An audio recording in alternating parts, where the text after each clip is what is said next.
Assalamualaikum warahmatullahi ta'ala wabarakatuh. Bismillah. Alhamdulillah. Alhamdulillah wa bihi nasta'inu ala umuri dunyahi wa din. Wassalatu wassalamu ala ashrafil anbiya'i wal mursalin. Sayyidina wa nabiyina Muhammadin wa ala alihi wa sahbihi ajma'in. Amma ba'du. Ya alhamdulillah, segala puja-pujian syukur kehadirat Allah Subhanahu wa taala yang mana di malam hari ini kita semuanya ini masih dikumpulkan sama Allah Subhanahu wa taala, dikasih nikmat sehat, nikmat taufik dan nikmat hidayahnya. Kalau bukan daripada itu nikmat yang diberikan oleh Allah, kita nggak akan bisa hadir di tempat ini. Ya makanya kita bersyukur, banyak di sini orang Islam. Ya tapi antum-antum ini dikasih sama Allah apa? Hidayah, petunjuk, dikasih taufik, ya sehingga hadir di majelis ini, majelis ilmu, dan juga diadakan haul daripada ya Syekh Samad ya, yang mana haul ini seorang ulama besar, ulama yang mana lahir di kota Madinah. Ya beliau ini adalah Syekh Samad ini yang mana thariqah-thariqahnya itu banyak di Banjarmasin. Ya salah satunya gurunya beliau punya murid itu adalah Syekh Maulana Syekh Datuk Kelampayan, Syekh Maulana Arsyad Al-Banjari. Jadi Syekh Samad ini adalah seorang ulama besar. Beliau adalah cucunya baginda Nabi Muhammad SAW, dan beliau juga yang megang kuncinya magamnya Nabi Muhammad SAW waktu di zamannya. Ya beliau lahir di Madinah dan meninggal di Madinah. Jadi yang tanggal 2 sebenarnya kemarin kalau tidak salah itu haulnya itu kemarin. Ya kita ini hadir menghadiri haul daripada seorang waliullah, ya seorang ketua, ya berarti kepala suku lah, ulama besar. Ya diantaranya murid-muridnya Syekh Samad itu banyak. Ya salah satunya itu yang di Banjarmasin, ya di Datuk Kelampayan. Itu muridnya daripada Syekh Samad. Dan juga ya yang mana ya menyebarkan daripada agama Islam di Indonesia. Salah satunya itu muridnya Syekh Samad. Ada juga Syekh Abdul Somad Al-Falembani kalau nggak salah. Itu beliau kalau tidak salah makamnya di Fatani, daerah mana itu negara. Tapi aslinya orang Indonesia. Itu muridnya Syekh Samad juga. Ya di antara muridnya Syekh Samad juga ada ketua thariqah, yaitu Syekh Ahmad At-Tijani. Itu muridnya Syekh Samad juga. Ya jadi yang thariqah At-Tijani itu Syekh Ahmad At-Tijani itu yang Maroko dulu asalnya. Itu muridnya daripada Syekh Samad.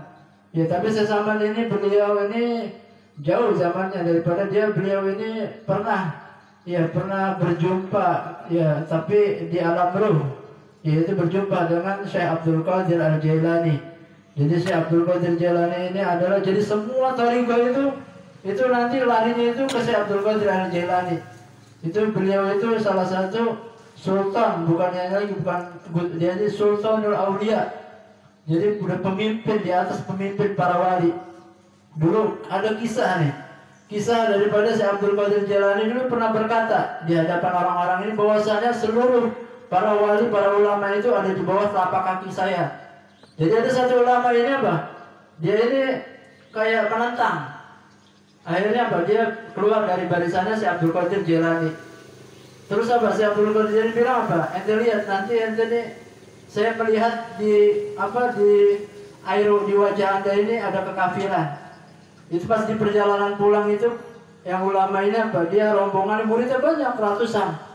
Itu dia ketemu seorang perempuan yang sangat cantik. Sampai dia itu apa? Dia itu kayak tiba-tiba jatuh cinta.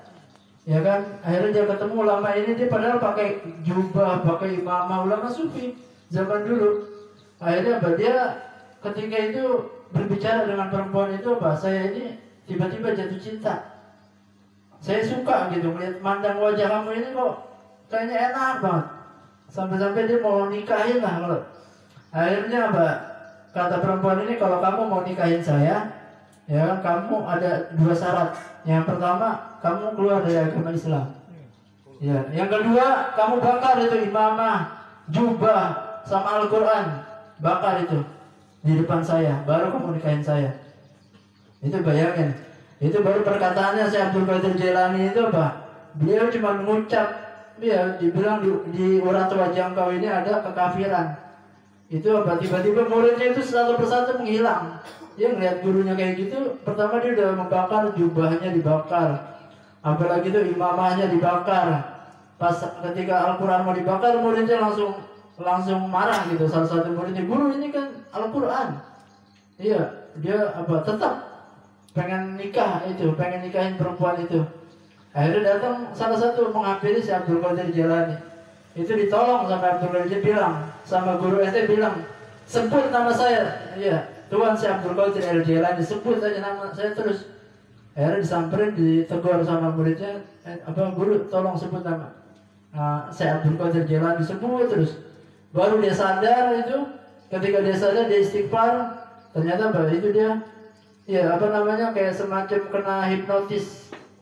Ya itu pas baru nyebut nama saya Abdul Qadir Jailani itu beliau langsung sadar.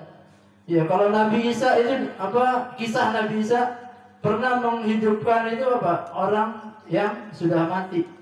Biiznillah, betul gak? Ya kan? Ya ahlul kubur, gum biiznillah.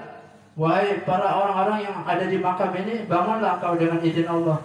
Tapi kalau saya Abdul Qadir Jailani, beliau beda. Ya ahlul kubur, gum biizni. Itu apa? Kalian bangkitlah dengan izin aku. Itu bangun pemakaman orang-orang yang ada di makam. Ya maksudnya itu sebenarnya ke Allah juga. Tapi beliau ini magumnya tinggi. Bahkan beliau di umur yang 90 tahun itu beliau masih punya anak. Beliau nikah masih punya anak. Ya ini alhamdulillah. Ya Habib juga ya sebenarnya ini datang ke sini juga nggak tahu. Ya semuanya ini undangan Allah Subhanahu Wa Taala. Takdir dari Allah Subhanahu Wa Taala. Ya padahal kalau dipikir-pikir anak kemarin masih di Palangkaraya. Ya masih di Palangkaraya, ditelepon sama guru. Ya dia bilang insya Allah lah ada. Kalau misalnya sempat dan hadir. Tapi alhamdulillah, ya Allah masih memberikan inilah kesempatan. Allah masih berikan ya yang namanya umur panjang, kita masih ya dikasih sama Allah taufik hidayah. Ya dan juga Habib juga ini belum kenal satu persatu ini. Ya mudah-mudahan tidak mengurangi rasa hormat dan takzim. Ya khususnya ini Guru Ahmad ini yang beliau ya di sini salah satu guru insya Allah yang mana beliau mengajarkan daripada ilmu agama. Ya ada Guru Danau juga di sini. Ya kalau antum mau dapat hidayah, ya di sini tempatnya di majelis ilmu. Iya kalau mau dapat hidayah di majelis ilmu. Kalau nongkrongnya di pasar, nongkrongnya di tempat ini ya bukan dapat hidayah. Tapi tempat yang dapat hidayah di majelis ilmu, majelis zikir. Ya majelis ini dan pelajar itu kalau mau nuntut ilmu berguru, lihat gurunya siapa. Ya bahkan Guru Danau itu sampai Habib saya ini Bib, kalau mau ziarah, ya kan saya kalau ke kuburan itu kuburan Habib itu saya mau datang. Walaupun kuburan itu gak keramat, tapi itu Habib. Tapi kalau ziarah ke makam misalnya ada kiai atau apa, tapi dia nggak tahu gurunya siapa, maksudnya sanadnya kemana, dia nggak mau ziarah Guru Danau. Iya karena apa? Ya banyak sekarang ini banyak kesesatan ya. Di Banjarmasin itu ada belum lama itu kejadian ya seorang guru juga itu. Ya bilang nikah sama Syarifah, nikahi gitu nggak apa-apa. Akhirnya diserang rumahnya. Baru minta maaf itu ada di daerah mana itu Banjar. Makanya hati-hati ya. Itu banyak orang-orang nih nggak ngerti ilmu, nggak ngerti agama, tapi dia berani berani bicara tentang inilah. Ya dan juga ya kalau antum mau selamat ini ada pesan dua ya, pesan dari Nabi Muhammad SAW. Jadi ketika Nabi Muhammad SAW itu haji terakhir, itu Nabi itu ada berwasiat. Ya ini sampai jam berapa nih guru ceramah?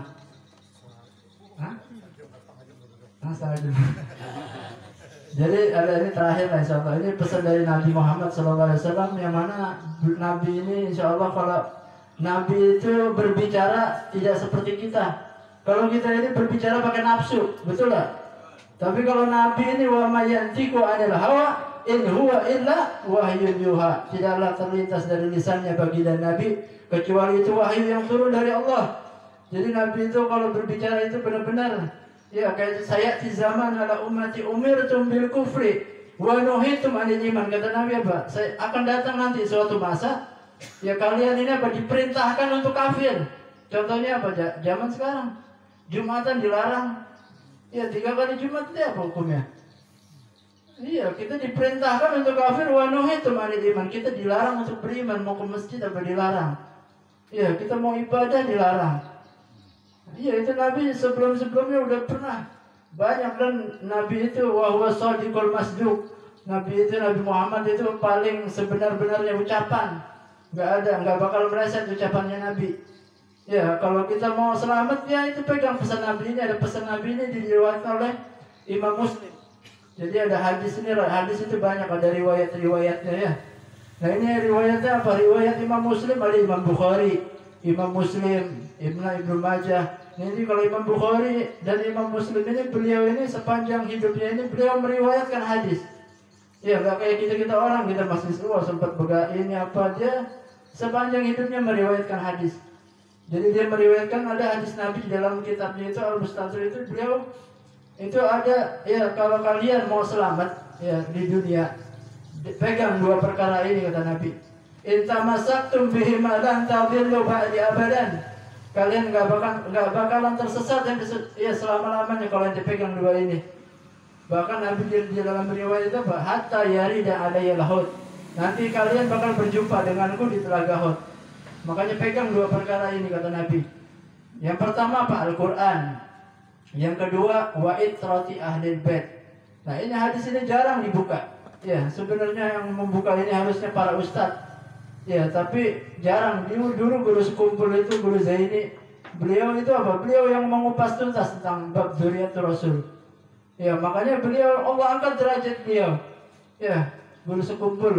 Padahal pernah ziarah di situ. Ya itu guru sekumpul, alhamdulillah. Habib kenal dari tahun 99 udah ketemu sama beliau. Ya beliau itu nggak mandang Habibnya mau yang pemabukah, mau yang apakah. Karena kalau habaib itu, mereka itu mulia bukan karena ilmunya. Mereka dimuliakan Allah karena zatiahnya, karena zatnya. Ya jadi ada yang mulia karena ilmunya, ada yang karena zatnya. Kalau kiai, mohon maaf, kiai itu dimuliakan sama Allah karena ilmunya. Ya coba kalau kiai megang botol bir, dia minum bir depan antum, nggak bakal antum panggil kiai lagi, karena apa? Sudah hilang. Tapi kalau habaib, ya zuriat Nabi, walaupun dia megang botol bir, itu nggak akan hilang namanya kehabaibannya. Ya zuriatnya itu nggak akan hilang. Ya dan di Al-Quran itu pernah Habib Salim bin Jindan itu, Habib Salim bin Jindan di Jakarta, itu beliau orang pintar beliau. Beliau itu pernah debat itu sama pastor, 10 pastor itu debat. Katanya Habib Salim, kalau ente debat sama kami, kalau ente kalah, kamu masuk agama Kristen. Boleh katanya. Tapi kalau ente kalian kalah, kalian nggak perlu masuk Islam. Cukup saya minta Tuhan kamu aja. Jadi Tuhannya saya mau ambil. Ya itu bayangin. Ya di Jakarta itu ada kisah itu.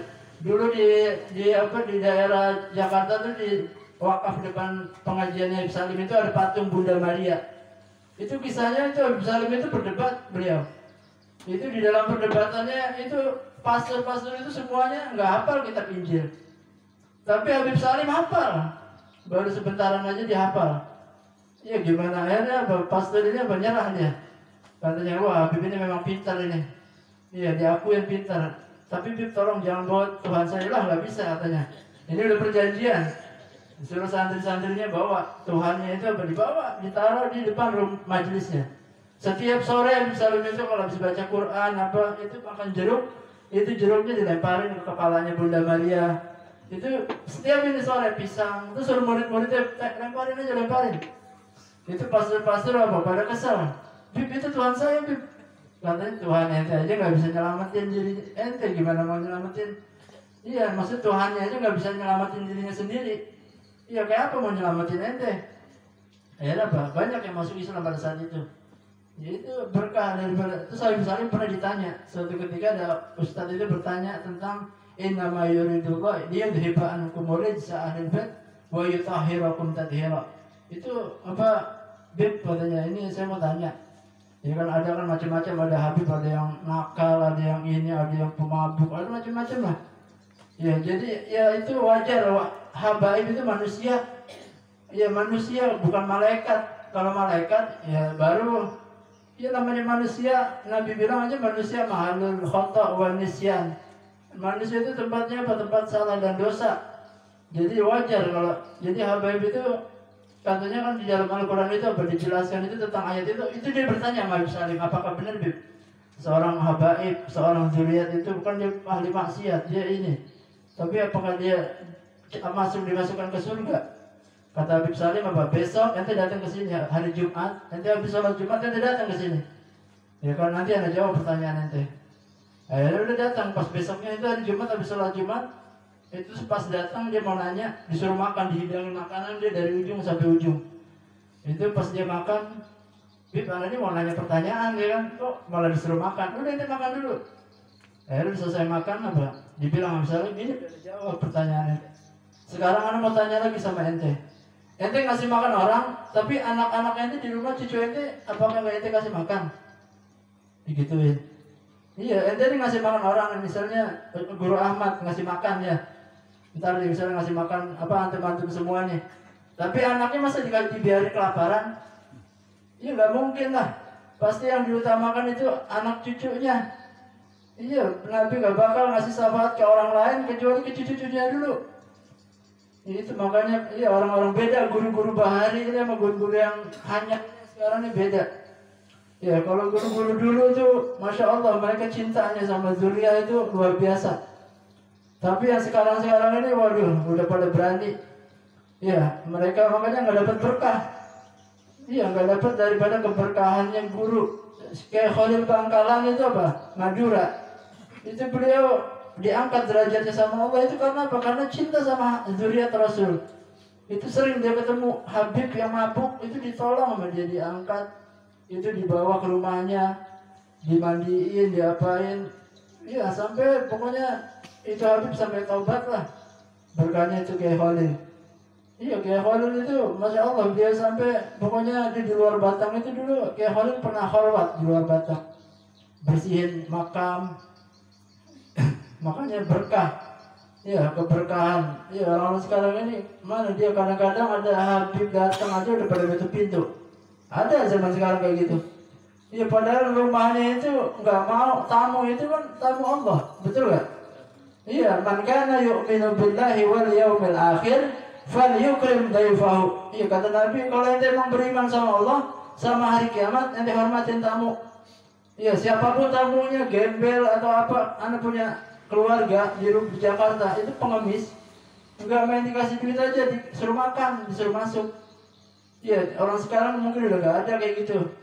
Iya makan udah wah sos maling ntar tuh, udah hatinya udah pada kotor. Iya jadi hati-hati kita ini pada apa? Kotor, penuh dengan dosa. Iya bahkan ada Habib mau datang aja udah pada takut. Wah tadi mintain duit nih di ini itu, padahal sebenarnya mungkin itu orang nggak pernah bersedekah. Jadi ada orang ditipu sama Habib misalnya, contoh ini, itu orang mungkin orang nggak pernah bersedekah itu orang. Kalau itu orang pelit pastinya. Makanya Allah kirim Habib yang kayak gitu. Ada lagi pernah cerita lagi datang sampai ke mulut saya apa Habib itu cerita wah Habib anak pernah dibohongin sama Habib ini. Ya sekarang nanti introspeksi dulu nanti kayak apa. Ya nanti masih mending ente ditipu sama Habib. Coba ente ditipu sama Batak atau sama orang apa sama Kristen ya kan. Iya kalau sama Habib nanti masih dapat berkah. Andai kata misalnya ente dibohongin dan pahala ente gak akan berkurang. Iya ente misalnya ente husnuzon aja, husnuzon itu anak saya ini kata Allah berada di dalam sangkaan hamba-hambanya. Jadi kan juga kalau di Gentur itu keluaran Gentur itu di daerah Cianjur itu gurunya itu semuanya itu rata-rata mengajarkan itu cinta sama Habib. Dia tuh ada Angno itu pokoknya dia ulama tapi preman. Itu nggak ada yang tak apa berani sama dia. Kalau dia udah lagi ngamuk itu dia takutnya cuma satu sama Habib. Hatta itu Habib kecil dia nggak berani dia. Ketika dia lagi ngamuk di pasar, dia lagi jadab gitu, lagi ada hal itu pasar diterbalik-terbalikin, ada Habib kecil datang, itu dibilang, ente jangan kayak gitu. Itu langsung diam dan duduk. Ya saking apa takzimnya itu beliau. Ya itu ya semuanya itu sebenarnya para habaib itu nggak minta dihormatin, nggak minta dihargain, tapi itu memang udah nas di Al-Quran. Bahkan ya Allah yang berfirman itu di firman-Nya Allah apa qul la as'alukum alaihi ajran illa al-mawaddata fil qurba. Nabi ini gak minta upah. Ya, Nabi ini dakwanya ini sudah sampai sejagat raya ilal masyriq ilal maghrib. Dan Nabi berdakwah 23 tahun dakwahnya Nabi. Ya, tapi bisa mengislamkan dari ujung barat sampai ujung timur. Ya. Tapi apakah Nabi minta upah? Balasan? Enggak. Tapi Nabi cuma minta satu kata Nabi, illa mawaddatal fil qurba. Cuma dicintai cucu-cucuku. Itu pesan dari Nabi. Dan khitabnya itu buat semua orang. Jadi khitab itu maksudnya firman-Nya Allah ini untuk semua. Ya, jadi hatta Habib dengan Habib juga harus saling mencintai. Lain kalau kalau ayat itu misalnya ya naru kuni bardan wa salaman ala Ibrahim. Jadi ketika Nabi itu khusus khitabnya Allah, bicaranya Allah khusus buat Nabi Allah Ibrahim. Ya, jadi ketika Nabi Allah Ibrahim itu di atas ditaruh di kayu bakar itu kan, itu Nabi Ibrahim itu kan terbaik. Ya naru kuni bardan wa salaman, wahai api, jadikanlah dingin dan selamat. Jadi kalau itu nggak ada ala Ibrahim, itu sampai sekarang itu api itu sifatnya nggak bakal panas, dingin. Tapi karena Allah itu berfirman ya narukuni badan wasalaman khusus buat Nabi Ibrahim. Iya, jadi ada kita lihat Al-Quran itu kan ada. Nah ini kalau yang di ayat itu buat semua orang. Ya, jadi cinta itu banyak. Makanya dhalla man yartaji syafa'ata Thaha ba'da an kana mu'dhiyan aulada. Kata Nabi Abu Bakar al-Idris itu Itu tersesat itu orang. Orang yang mana dia mengaku cinta, ya, cinta Nabi, cinta Rasul, cinta ini, tapi dia menyakiti cucu-cucunya Nabi. Itulah orang yang tersesat. Iya, sesat hidupnya dia. Dia ngaku ini, tapi dia nggak senang dengan habaib. Dan orang yang cinta sama zuriat Nabi itu cuma orang-orang yang beriman, orang-orang yang bertakwa, dan juga itu orang-orang pilihan Allah. Selain itu nggak bisa. Hatta kadang-kadang ada kiai, ustadz nggak suka dengan Nabi. Ada. Iya, padahal dia ngerti ilmunya, padahal dia tahu dalilnya. Tapi kenapa? Dia bukan pilihan Allah. Ya, kecuali itu orang-orang yang dipilih sama Allah. Dan orang-orang yang rajin bersolawat itu pasti dekat dengan zuriat Nabi.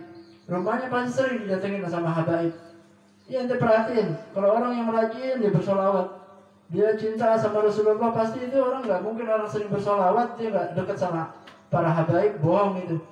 Apalagi orang bilang aku mimpi Rasulullah lah, inilah, tapi dia nggak dekat sama zuriatnya, itu bohong. Dan orang yang mimpi Rasulullah itu imannya semakin bertambah. Ya, jadi itu orang ada bilang aku mimpi Rasulullah tapi masih sering maksiat, bohong itu. Iya, orang kalau dia mimpi Rasulullah itu dia pasti berubah hidupnya.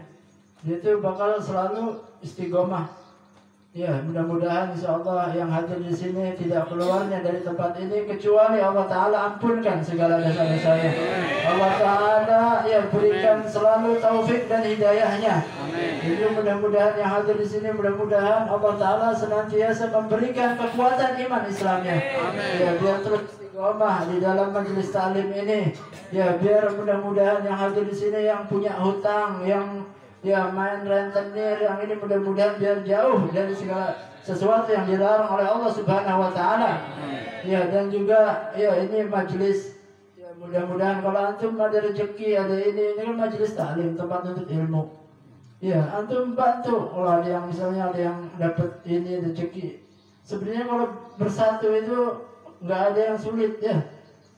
Ya, insyaallah majelis ya kita meriahkan majelis masjid. Kalau masjid banyak, tapi nggak ada yang sholat. Banyak masjid, karena dilarang COVID. Jadi, ya intinya apa? Intinya ya kita tuh membantu. Ya, sedekah itu nggak ada rezekinya orang yang bersedekah itu orang berkurang rezekinya nggak ada. Manu kisatin sodako kata Nabi, nggak akan berkurang rezeki orang yang bersedekah. Ya, kalau orang sekarang takut ya bersedekah takut. Ya, kadang-kadang mau sedekah aja masih mikir-mikir. Ini entar duitnya buat mabuk lagi, ini entar duitnya buat ini lagi. Itu udah jelek, hatinya jelek itu. Jadi kalau ngasih itu jangan mikir-mikir. Ya ngasih mau buat apa ke buat apa, itu husnudzon aja. Iya, jangan ada pikiran kotor, hati kotor. Iya, ini mau nyumbang kadang baru 100.000, 500.000 minta diumumin di masjid, minta namanya biar terkenal. Iya, itu riya, itu namanya nggak boleh. Iya, kalau perlu tuh ikhlas itu seperti buang air besar. Nanti buang air besar nanti nggak bakal nanti mau ingat lagi yang nanti buang kotoran. Iya, karena apa? Itu kotoran. Makanya zakat itu nggak boleh. Habib itu sedekah, nerima sedekah itu kotoran, nggak boleh. Ya, jadi ya alhamdulillah ini mudah-mudahan ya bisa istiqomah. Antum juga bisa hadir terus memeriahkan majelis ini. Ya, dan juga mudah-mudahan ya insya Allah yang hadir di sini tidak meninggal kecuali meninggalnya husnul khatimah. Ya, dimasukkan surga bekas telapak kaki baginda Nabi Muhammad sallallahu alaihi wasallam. Dan juga ini Habib juga insya Allah ini kan Habib bawa dari Jakarta ini ratib. Ini ada ratib Al-Idrus.